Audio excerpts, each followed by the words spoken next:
fun learning adventure. We're gonna learn a lot of things today, as well as learning new words and use them in a sentence.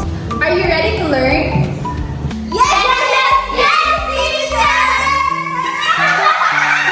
Now, I want you to look on the screen. And I want you to observe this one. Now, Lara.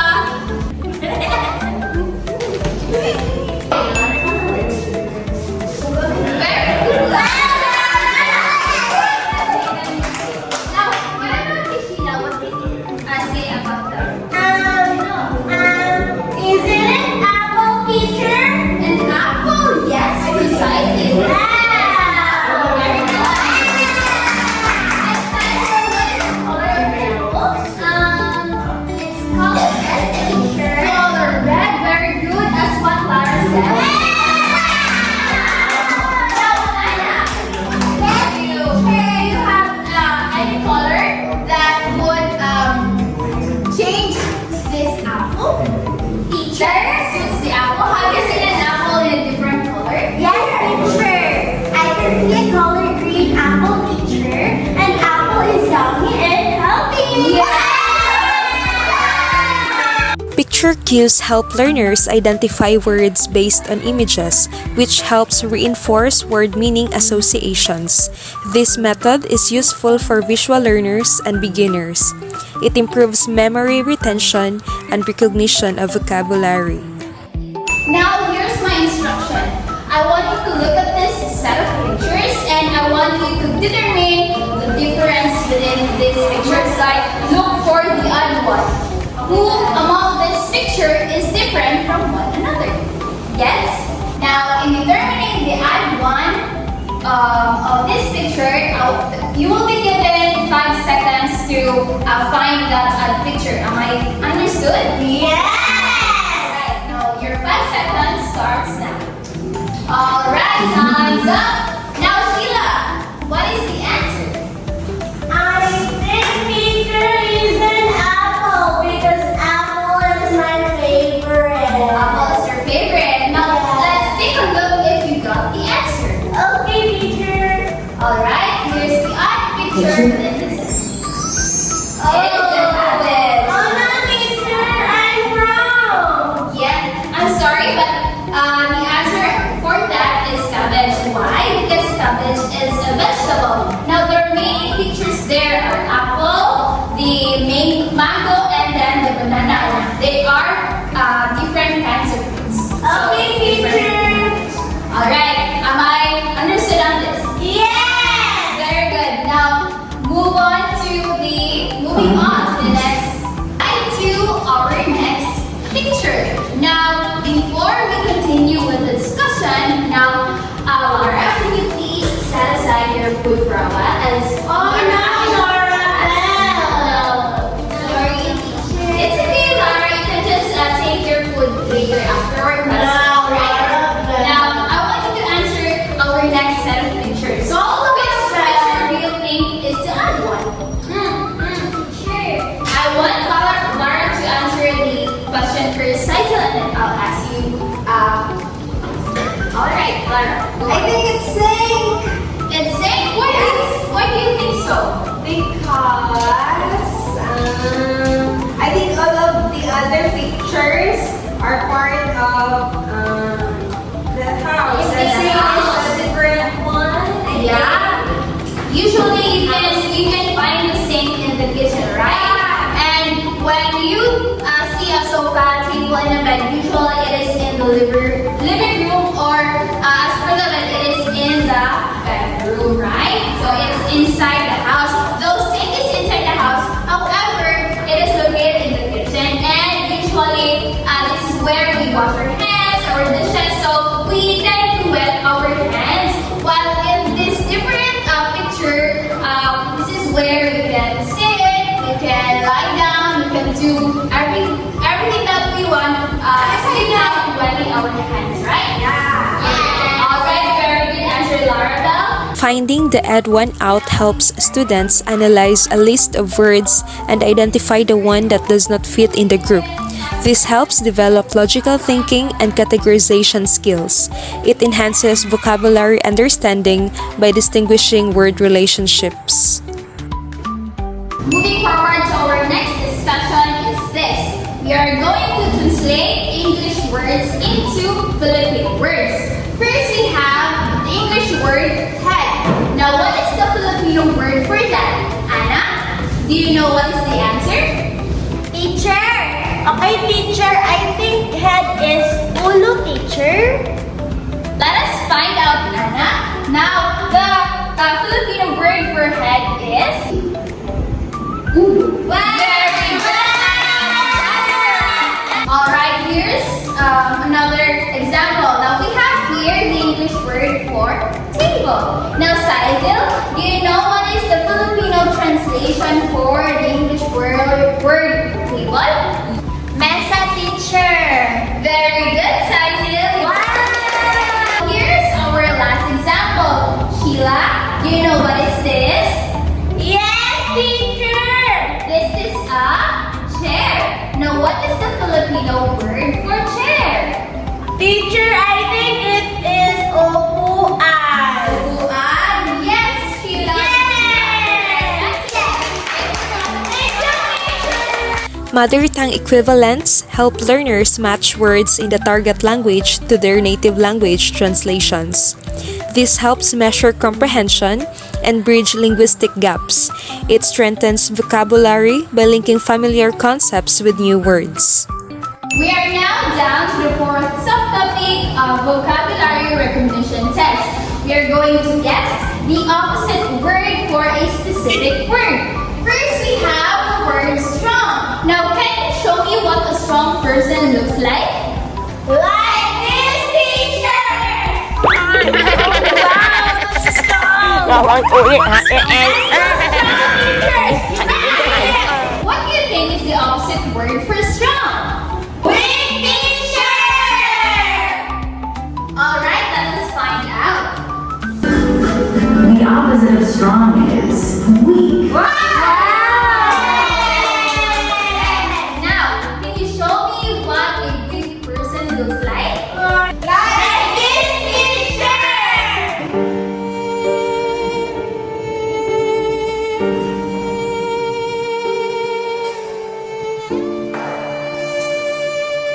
The next word is happy. Now, what is the opposite word for happy? Sad, teacher. Like this. No, Laura, that's not like this. Look at me.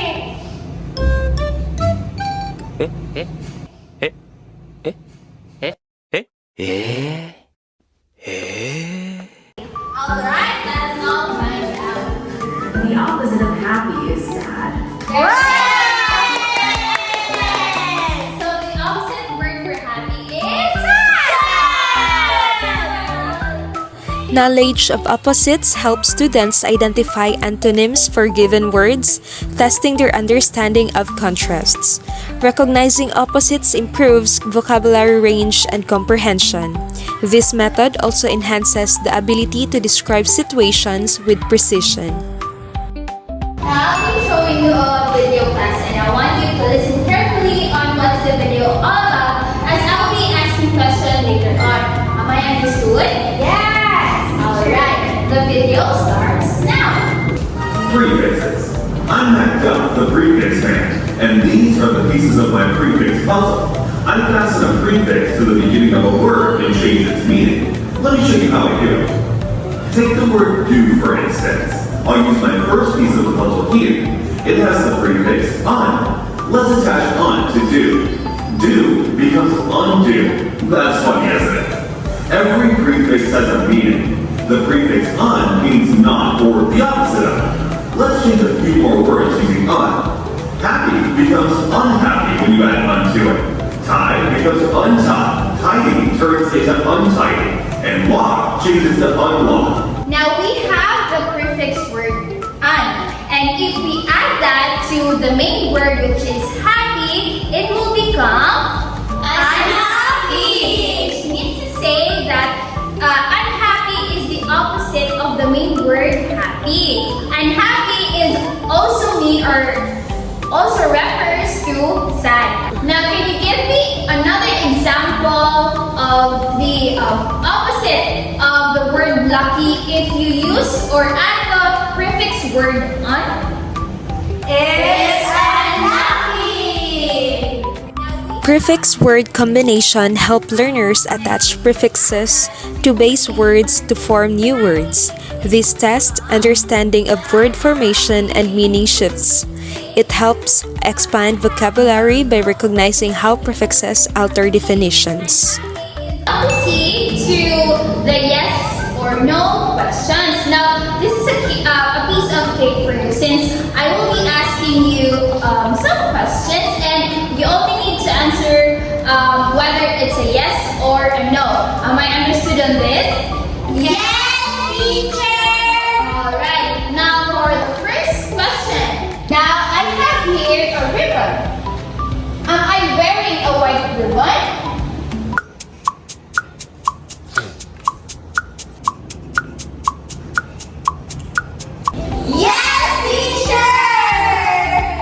Yes or no questions is where students answer yes or no to confirm understanding of a vocabulary term. This is a simple and quick method to check comprehension. It is commonly used for beginners and early stage assessments. We are now on the next lesson, which is word associates. Now, if I say ice cream, what words do you think of? Like any word that would connect to the word ice cream? Like this, teacher. Ice cream yummy. Ice cream good. Ice cream yummy. Ice cream good. Ice cream is cold. Ice cream is yummy. Ice cream is sweet. Ice cream is delicious. Word associate is where learners provide words related in meaning to a given word. This tests vocabulary depth and semantic connections. It enhances language fluency by encouraging quick word retrieval. Let us now go to our next discussion, which is about collocations. Now, what I want to do is I'll give you a word and you can add another word into it, making it a new word. Am I understood? Yes. Alright, now let us first start with Sheila. Fast runner teacher. Let us now have Anna.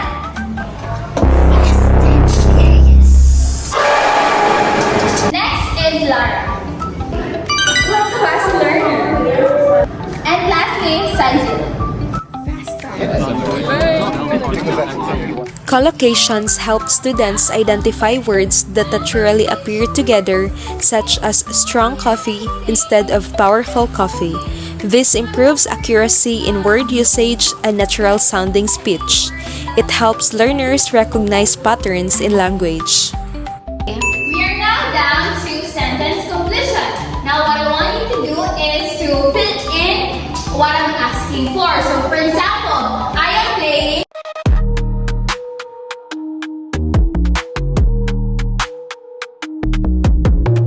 Excellent, class. Now what about you? What do you love to do? Me, teacher. I love playing soccer like this. Me, teacher. We love to play volleyball.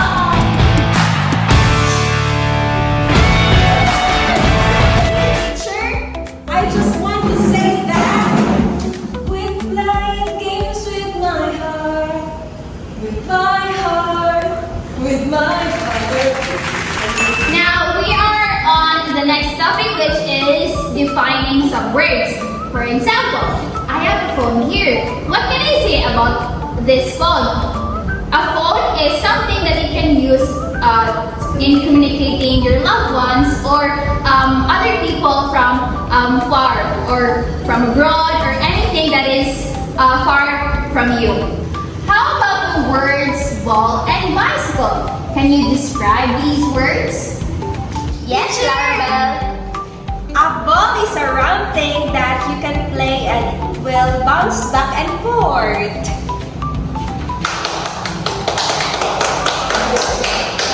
How about Isaiah. Bicycle is something that we can ride that has two wheels. Correct. Yes, Clara. Definition is where students explain the meaning of a word in their own words. This assesses comprehension and the ability to paraphrase. It enhances verbal expression and deepens vocabulary knowledge. We are now at the last discussion. We are going to have a closed test, which is about filling in the blanks. Now we have a sentence here, and I want you to choose among these choices to fill in this blank. Am I understood on this? Yes! Now here's the sentence. My uncle lent me a story last Saturday. What do you think is the word that would complete the sentence? Teacher! Yes, Lara? I think it's told. So, Yeah. My uncle told me a story last Saturday. let us find out, Lara.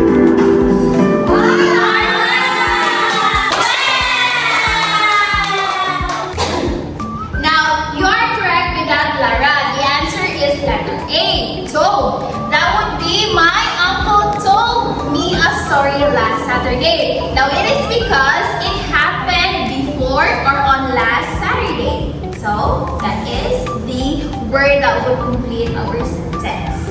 Closed test is a passage with missing words is given and students must fill in the blanks using context clues. This tests both vocabulary and reading comprehension. It helps learners develop prediction and inference skills. Wow, you all did amazing today, class. Double high five for that.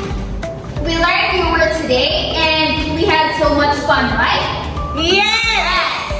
Keep doing and practicing that class and you'll definitely become word wizards. Now, you're doing a great job and I want you to continue doing that, okay? Okay!